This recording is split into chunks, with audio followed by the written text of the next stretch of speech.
For the third time in the past 15 years, British Columbians are participating in a referendum to change the way the people of the province elect a government.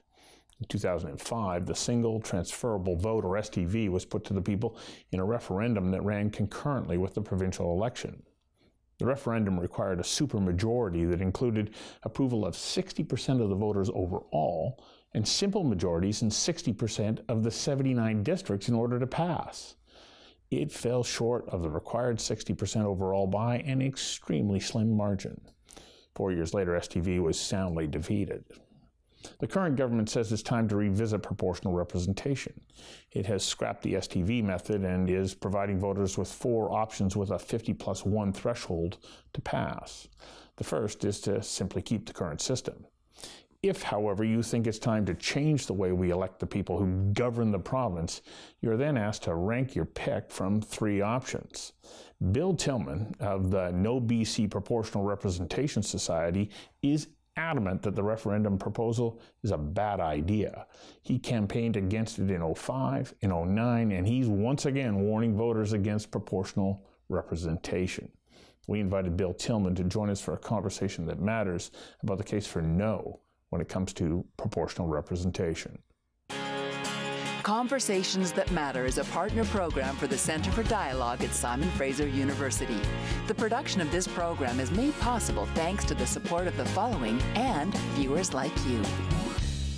Welcome on this very interesting topic, and it's very interesting having you, having been such a long-time opponent to proportional representation. What is it about proportional representation that makes you go, no way? Well, partly it's because it's the third time in 13 years I have to fight it. So, I mean, we won it in 2005, we won it convincingly and overwhelmingly in 2009. Right. And yet here we are again in 2013, or in 2018, doing once again. And so some people can't take no for an answer is the obvious piece of it.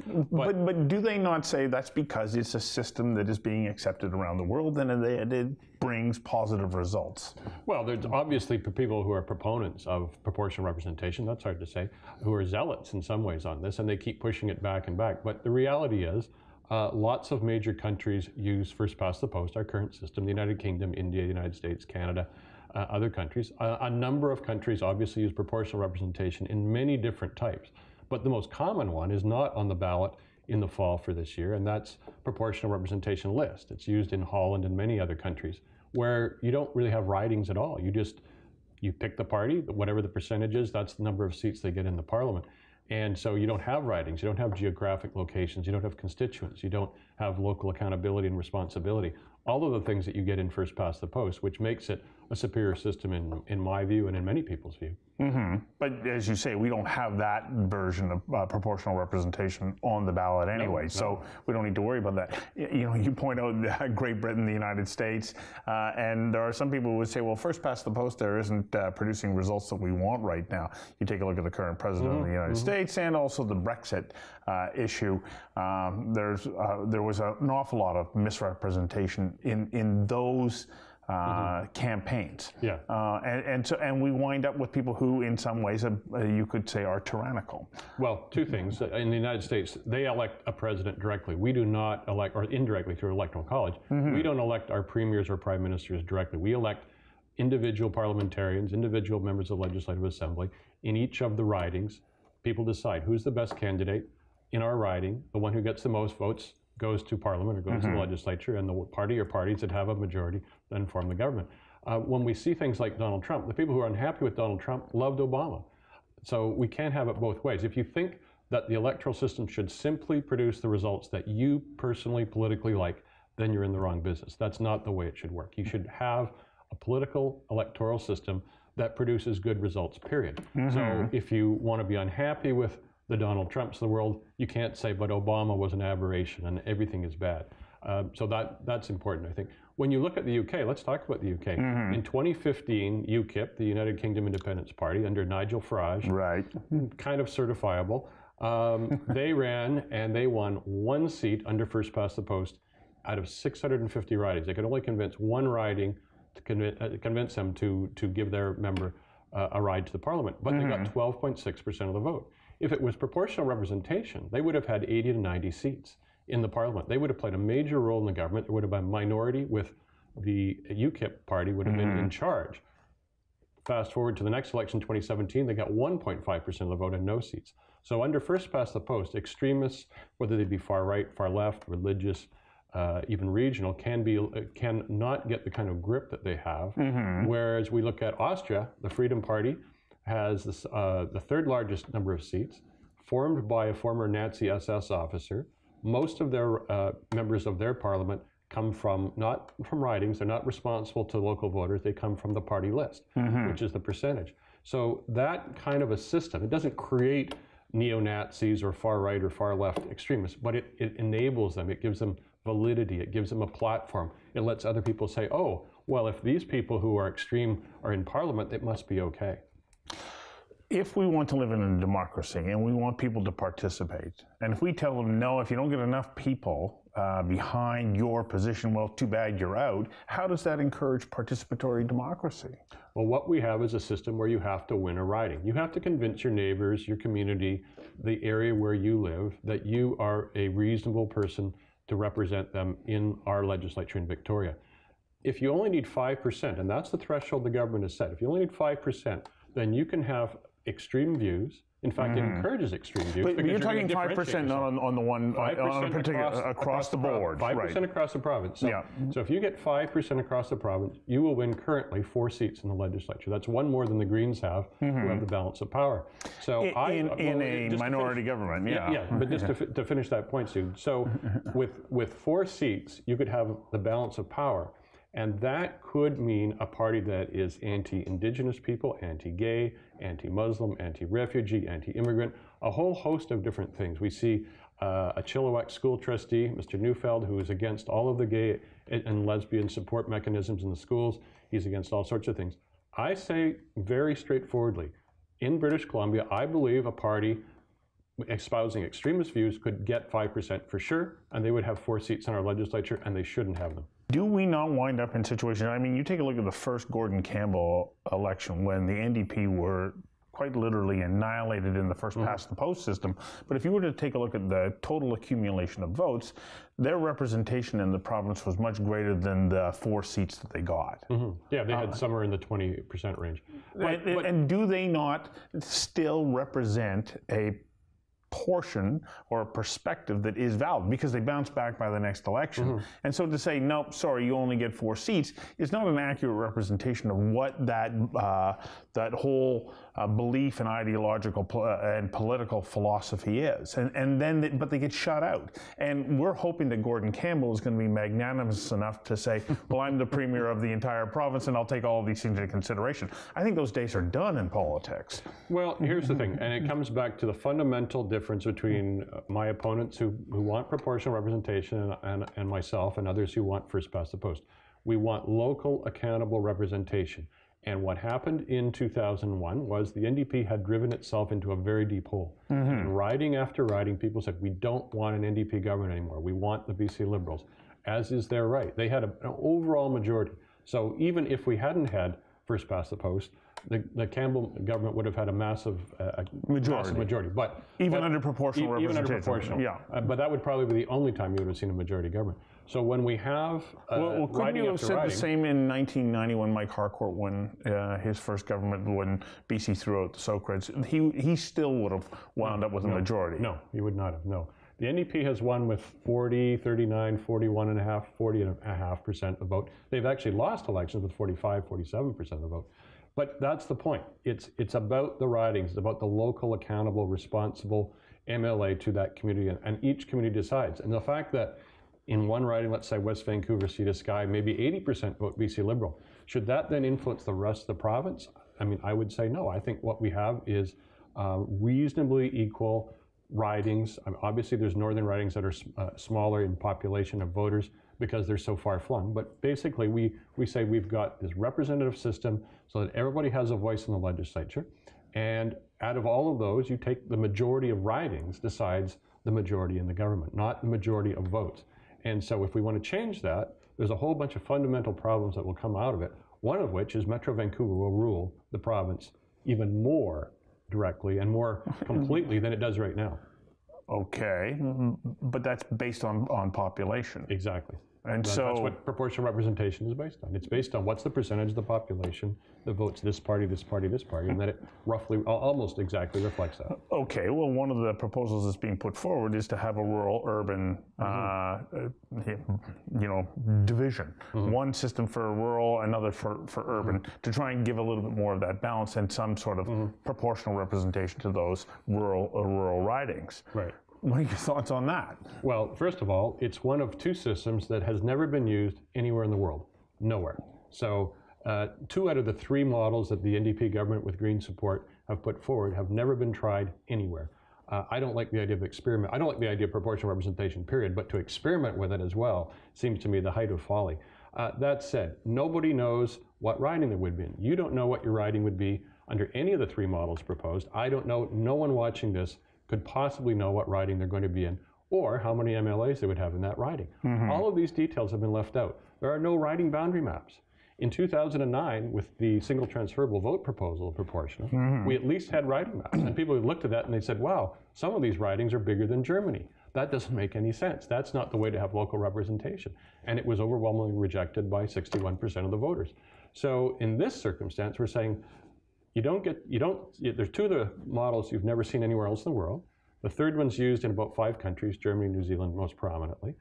And you don't know what the boundaries are, and you don't know what the details are. You don't know how the system will actually work. You don't know how many MLAs there'll be, but just vote for it and trust us. What could go wrong?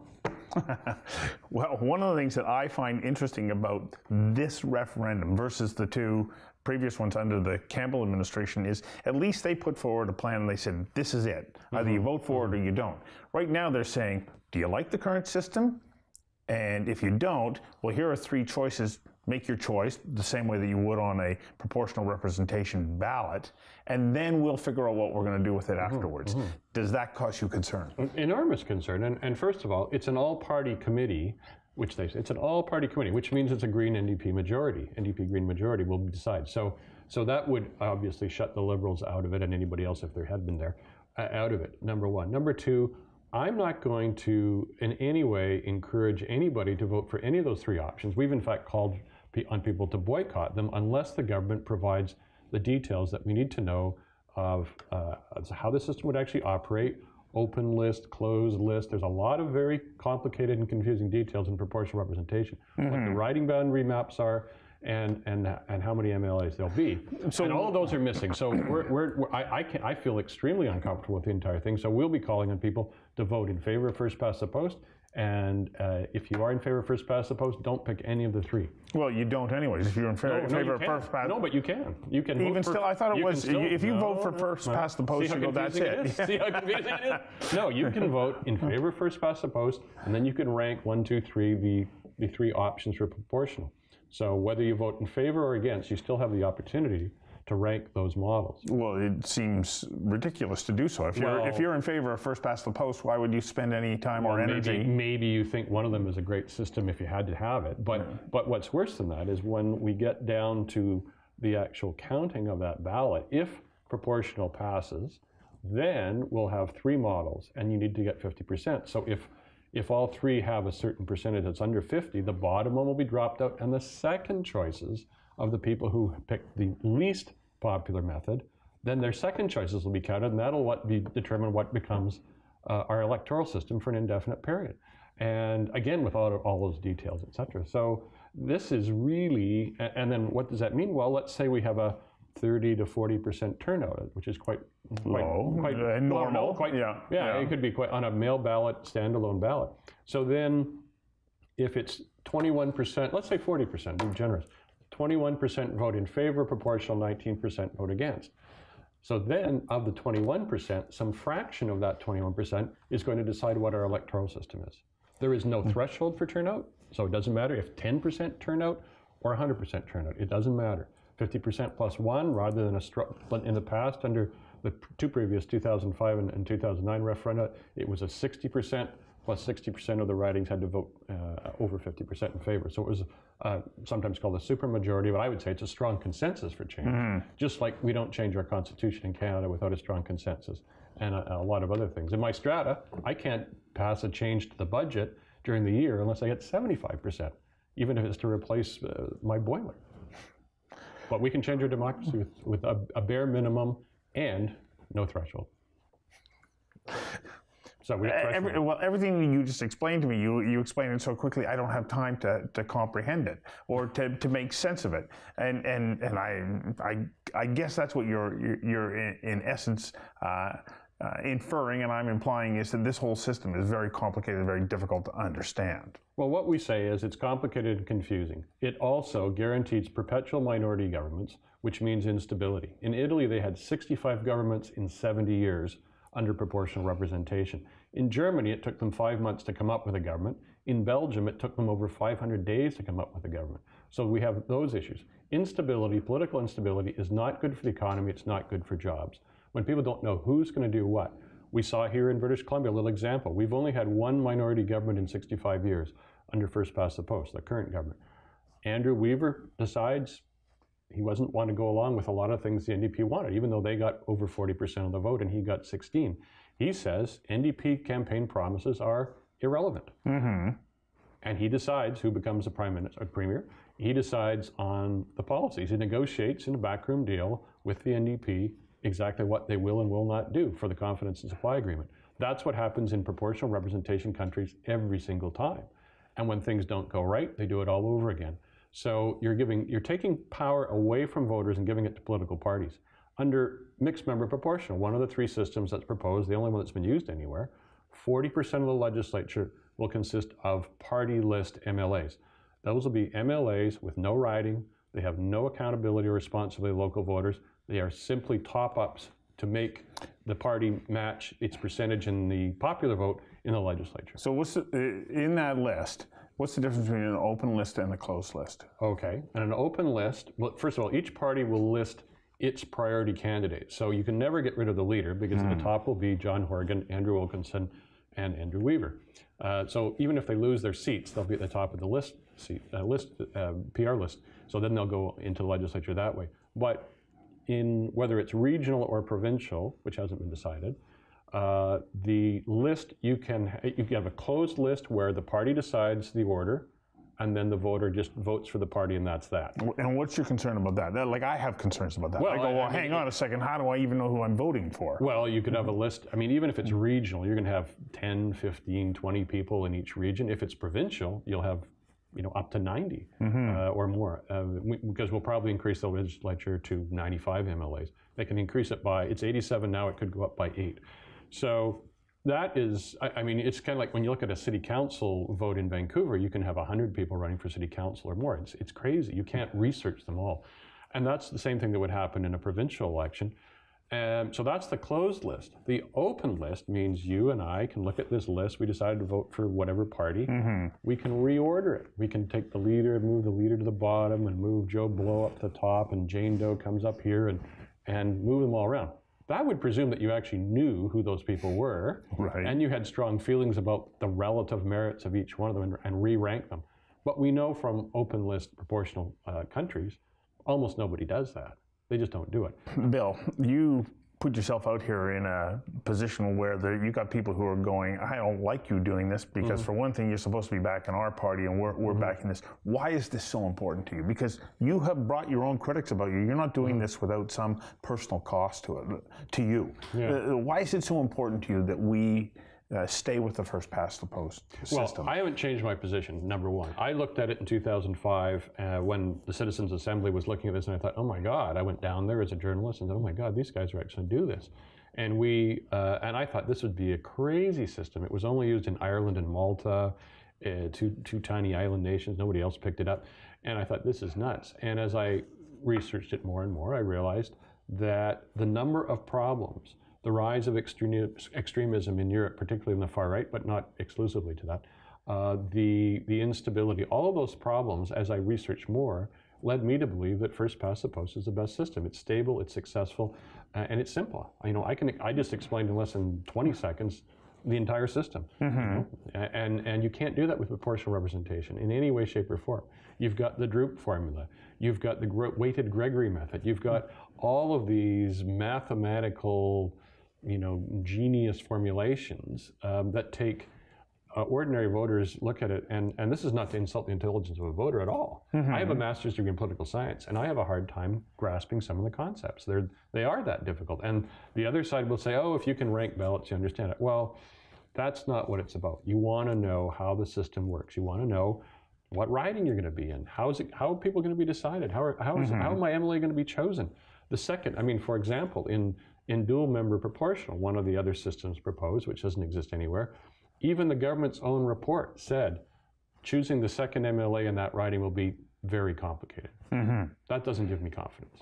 Okay, but let's, you say you went down and took a look at it in 2005, but you stayed with this. There's a lot of people who fight campaigns and then move on. There's something about this that you believe is fundamentally important to the way that we're going to continue to govern in Canada. Why is it that it's so important to you? I think it's because it's local accountable representation, and that it's an easy system for everybody to understand, and it does work. And, as a New Democrat, I'm sorry that we didn't win for 16 years. But we could have won in 2005, we could have won in 2009, we should have won in 2013, and we did almost effectively win in 2017.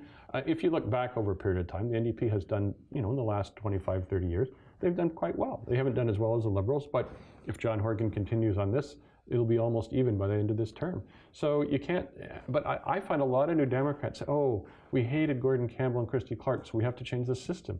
That's not what it's about. You shouldn't be changing systems to get the result you want. You should only change systems if you think you've got something better. And proportional representation is worse than what we have. Thank you very much. Thank you.